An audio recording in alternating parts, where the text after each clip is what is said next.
राष्ट्रवादी पक्षाचे अनेक लोक संपर्कात आहेत अशी माहिती योगेंद्र पवार यांनी दिली आहे। अजित पवारांचे धाकटे बंधू श्रीनिवास पवार यांचे चिरंजीव योगेंद्र पवार हे आहेत, पण योगेंद्र पवार हे अजित पवार यांच्या सोबत नसून शरद पवारांसोबत आहेत। कालच्या निकालानंतर अजित पवार यांच्या राष्ट्रवादीतले अनेक जण आपल्या संपर्कात असल्याचं वक्तव्य योगेंद्र पवार यांनी केलंय।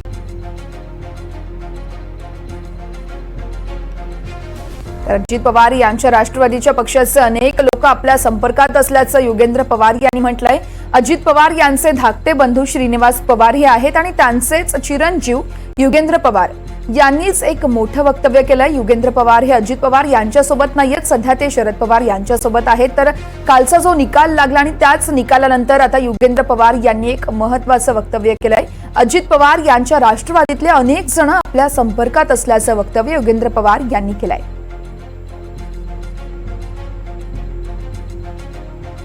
तर योगेंद्र पवार यांच्या या वक्तव्यानं आता राजकीय वर्तुळात चर्चांना उधाण आलं आहे। नेमकं कोण आहेत ते लोक जे योगेंद्र पवार यांच्या संपर्कात आहेत, त्यांच्यासोबत कसा संपर्क झालाय, अशा एकूण अनेक प्रश्न उपस्थित केले जात आहेत। आपण पाहतो योगेंद्र पवार यांनी एक महत्त्वाचं वक्तव्य केलंय, ते म्हणजे अजित पवारांसोबत असलेले काही लोक आमच्या संपर्कात असल्याचं यावेळेस योगेंद्र पवार यांनी म्हटलं आहे।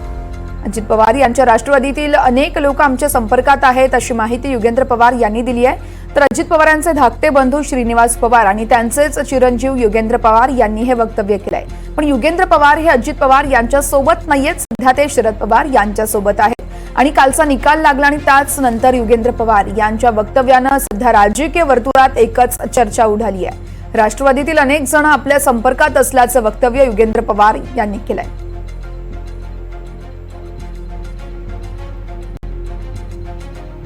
अजित पवार यांच्या संपर्कातील अनेक लोक आमच्या संपर्कात असल्याचं यावेळेस योगेंद्र पवार यांनी म्हटलंय। दरम्यान अजित पवार यांच्या राष्ट्रवादीतील अनेक लोक संपर्कात असल्याचं योगेंद्र पवार यांनी म्हटलंय। आमचे प्रतिनिधी राहुल कुलकर्णी आपल्यासोबत लाईव्ह जोडले जात आहेत। राहुलजी, योगेंद्र पवार यांनी जी माहिती दिली आहे, काही लोक शरद पवार यांच्या संपर्कात आहेत, ते लोक नेमके कोण आहेत या संदर्भातली काही माहिती कळू शकली आहे का? वर्षा, एक गोष्ट लक्षात घेतली पाहिजे की योगेंद्र पवार यांना मी जो प्रश्न विचारला त्याचा संदर्भ दिल्लीमध्ये काल जी शरद पवार यांची पत्रकार परिषद झाली तो होता। काल दिल्लीमध्ये शरद पवार यांना असं विचारलं गेलं की राष्ट्रवादी काँग्रेसमध्ये म्हणजे अजित पवार यांच्या गटात असलेली काही मंडळी ही तुमच्या संपर्कात आहेत का आणि ती तुमच्याबरोबर येऊ शकतात का। त्यावेळेला शरद पवार असं म्हणाले की आत्ता हा मुद्दा माझ्यासमोर नाही आहे, परंतु महाराष्ट्रामध्ये आत्ता जो काही निकाल आलेला आहे तो निकाल पाहता अजित पवार यांच्याबरोबर गेलेली मंडळी काय करतील याची चर्चा सुरू झालेली आहे। गेल्या 8 दिवसामध्ये आपण छगन भुजबळ यांची भाषा, त्यांनी व्यक्त केलेले मुद्दे, अजित पवार यांनी सुद्धा जो काही पराभव झाला त्याच्यामध्ये 400 पार झाल्यानंतर घटनाबदलाचा जो संदर्भ दिला होता, तर ह्या सगळ्या पार्श्वभूमीवरती अजित पवार यांच्या संदर्भामध्ये ते पुढे काय करतील आणि त्यांचे सहकारी काय करतील ही महाराष्ट्रामध्ये चर्चा सुरू झालेली आहे। हाच संदर्भ घेऊन मी योगेंद्र पवार यांना असं विचारलेलं होतं की शरद पवार यांना जो प्रश्न विचारलाय तसं काही होतंय का। तर योगेंद्र पवार यांनी सांगितलं की हो, अशा पद्धतीने काही मंडळी आमच्या संपर्कात आहेत। आता आपण गेसवर्क करायची गरज नाहीये। निलेश लंके हे त्याचं उदाहरण आहे की निलेश लंके हे अजित पवार यांच्या बरोबर होते। अजित पवार यांनी त्यांना आमदारकीचं तिकीट दिलं, सगळं बळ दिलं आणि तिथून त्यांना आमदार केलं होतं, परंतु तेच निलेश लंके हे शरद पवार यांच्या बरोबर गेले आणि आज अहमदनगरमधून ते खासदार झालेले। एका प्रश्नाचा निकाल महाराष्ट्रानं काल लावला, ते म्हणजे राष्ट्रवादी काँग्रेस कोणाची। हे खरंच आहे की घटनेनं नियुक्त केलेल्या संस्थेनं म्हणजे देशाच्या निवडणूक आयोगानं राष्ट्रवादी काँग्रेस ही अजित पवार यांची आहे हे सांगितलं होतं आणि त्याप्रमाणे तो पक्ष त्यांना दिला होता, चिन्हही दिलं होतं। परंतु काल जे निकाल आले त्यातनं हे स्पष्ट झालेलं आहे की महाराष्ट्रातल्या राष्ट्रवादी काँग्रेसला मानणाऱ्या मंडळींनी हा पक्ष हा शरद पवार यांचा आहे हे दाखवून दिलेलं आहे। आणि अशा परिस्थितीमध्ये मग अजित पवार यांच्याबरोबर गेलेली मंडळी की ज्यांना विधानसभा निवडणुकीला सामोरे जायचं आहे, ती मंडळी पुढे काय करतील याची चर्चा सुरू झालेली आहे। एक मुद्दा आहे की काल अजित पवार यांनी झालेल्या पराभवाबद्दल ट्विट केलंय। त्यांनी सांगितलंय की असे पराभव होतच असतात, आम्ही फाईट करू वगैरे। परंतु राष्ट्रवादी काँग्रेसच्या स्थापनेपासून आपण बघितलेलं आहे की राष्ट्रवादी काँग्रेसमधली जी नेते मंडळी आहे ती नेते मंडळी ही त्या मतदारसंघामध्ये स्वतःच्या बळावरती अधिक शरद पवार यांच्या पाठिंब्यावरती निवडून येत असतात। त्यामुळे महाराष्ट्रामध्ये ही चर्चा सुरू झाली आहे की ज्या पद्धतीचा पराभव अजित पवार यांना झालाय काल, त्यानंतर अजित पवार यांच्याबरोबरची काही मंडळी त्यांच्याबरोबर राहतील का, आणि म्हणून योगेंद्र पवार यांच्या या वक्तव्याचं महत्त्व आहे. भलेही ते अजित पवार यांचे सख्खे पुतणे आहेत आणि विद्यमान राजकीय स्थितीमध्ये त्यांना एक राजकीय महत्त्वाकांक्षा आहे असं म्हणतात, आणि त्या परिप्रेक्षामध्ये त्यांचा जरी राजकीय पटलावरती फार मोठं असं अस्तित्व नसलं तरी या वक्तव्याला यासाठी महत्त्व आहे की अजित पवार यांच्याबरोबरची काही मंडळी काही करू शकतात, त्या संदर्भात या वक्तव्याकडे आपण बघायला हवं. अगदीच राहुलजी, आम्ही तुमच्यापर्यंत पुन्हा एकदा येणार आहोत. आपण पाहूयात योगेंद्र पवार यांनी नेमकं काय वक्तव्य केलं होतं ते. एक चर्चा अशी पण आहे की अजितदादांच्या बरोबर असलेली जी आमदार मंडळी आहे त्यांच्या मनात सुरुवातीपासून काही प्रमाणामध्ये चलबिचल होती, कारण मी पण बघितलेलं नाही, तुम्हालाही माहित नाही की प्रत्यक्षात ज्या आमदारांनी सह्या केल्या, कारण मी नागपूर विधिमंडळाचं अधिवेशन कव्हर केलं, मलाही हा प्रश्न पडला होता की नेमक्या अजितदादांच्या बरोबरचे आमदार किती आहे, राईट. तर मला हे विचारायचं आहे की त्यातली किती मंडळी येऊ शकतात, यायला उत्सुक असतील. काय आज मी आज राजकारणात नाहीये, त्याच्यामुळं आणि मी या सगळ्या लोकांच्या संपर्कात पण नाहीये, त्याच्यामुळं आज मला हे सांगता येणार नाही. पण 100% आपल्याकडे आता लोक यायला इच्छुक आहेत हे मला माहिती आहे. म्हणजे हे मला दिसतंय. आमदार असतील, कार्यकर्ते तर खूप यायलाच लागले, आमदार असतील का, आता काय मला नक्की सांगता येणार. आले तर घ्यायला पाहिजे असं तुम्हाला, is it a right time to. आता मी कसं सांगणार ह्याच्यावर, शेवटी मी काय कार्यकर्ता म्हणून बारामतीमध्ये फक्त मी काम करतोय. हे सगळे खूप मोठे निर्णय आहेत, ते पवार साहेब आणि जयंत पाटील साहेब आणि सगळे ते घेतील.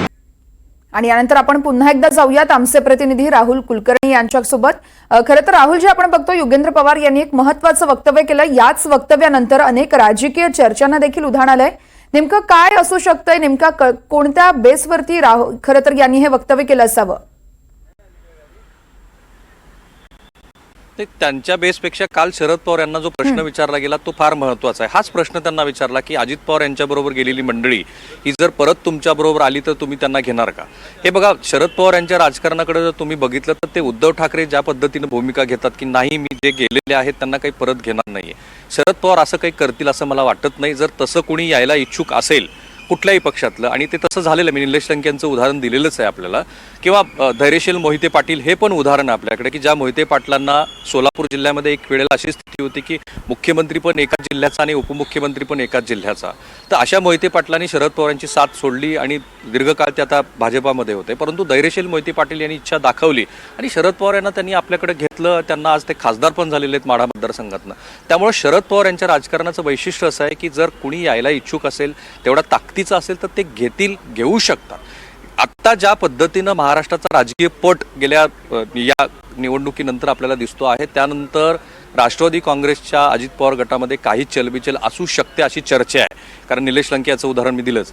असं जर झालं आणि काही मंडळी ज्यांच्याबद्दल मी आता मगाशी योगेंद्र पवार यांना म्हणालो की मलाही माहिती नाही की खरंच किती लोकांनी सह्या दिलेल्या आहेत, ठोसपणे आपण हे बघितलेलं नाही की अजित पवार यांच्याबरोबर गेलेले नेमके आमदार कोण आहेत. तर अशी काही मंडळी जर अजित पवार यांना सोडून शरद पवार यांच्याबरोबर येऊ इच्छित असतील तर मग महाराष्ट्रामध्ये काय होईल याचा हा गेसवर्कच आहे. कदाचित शरद पवार त्यांना आपल्याबरोबर घेतील सुद्धा.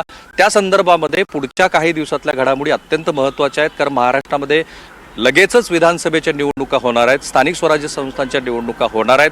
जर या आमदारांना असं वाटलं की आपलं राजकीय अस्तित्व हे शरद पवार यांच्या बरोबरच आहे तर ती काही वेगळा विचार करू शकतात. तसं झालेलं आहे मागे पण महाराष्ट्राच्या राजकारणामध्ये, आणि त्या संदर्भामध्ये या वक्तव्याला बघायला हवं. हे प्रश्न फक्त योगेंद्र पवार किंवा शरद पवार यांनाच विचारले गेलेले नाहीत. माझ्या माहितीनुसार हे प्रश्न जयंत पाटील यांना पण वेळोवेळी पत्रकार परिषदेमध्ये विचारले गेलेले आहेत. आत्ता ते संदर्भ बदललेत, कारण कालपर्यंत सत्ताधारी पक्षामध्ये असलेले अजित पवार हे वेगळे होते, त्यांचं राजकीय बळ वेगळं होतं. आत्ता ते संदर्भ बदललेत. आत्ता शरद पवार हे पुन्हा एकदा एक महत्त्वाचे मोठे नेते म्हणून महाराष्ट्रामध्ये त्यांचं स्थान अबाधित कसं होतं ते पुन्हा सिद्ध झालेलं आहे. अशा स्थितीमध्ये महाराष्ट्रामध्ये पुढच्या काही महिन्यामध्ये अत्यंत महत्त्वाच्या घडामोडी घडू शकतात, आणि त्या पार्श्वभूमीवरती या सगळ्या वक्तव्याला आणि स्पेशली अजित पवार यांच्या पक्षामधल्या घडामोडींना आपण बघायला हवं. जो संदर्भ मी छगन भुजबळ यांच्या भाषणाचा दिला, तुला आठवत असेल तर जितेंद्र आव्हाड यांनी केलेल्या आंदोलनाला छगन भुजबळ यांनी पाठिंबा देणं हे संकेत आहेत. ते संकेत आणि तशा पद्धतीची भाषा की मनुस्मृतीचे अभ्यासक्रमामध्ये तुम्ही धडे घ्यायला नकोत, असं होतं का की सत्ताधारी पक्षातले मंडळी ही वेगवेगळ्या पद्धतीने बोलतात, म्हणजे मंत्री एकीकडे आहेत आणि दुसरीकडे छगन भुजबळ काहीतरी वेगळा सूर लावतात. नक्कीच. त्यामुळे आता येणाऱ्या काळात नेमक्या काय घडामोडी घडतायत हे देखील पाहणं तितकंच महत्त्वाचं आहे. या संपूर्ण प्रकारासंदर्भात, अर्थातच या घडामोडींसंदर्भात तुमच्याकडून प्रत्येक अपडेट जाणून घेत राहणार आहोत राहुलजी. तुर्तास धन्यवाद तुम्ही दिलेल्या सविस्तर माहितीसाठी.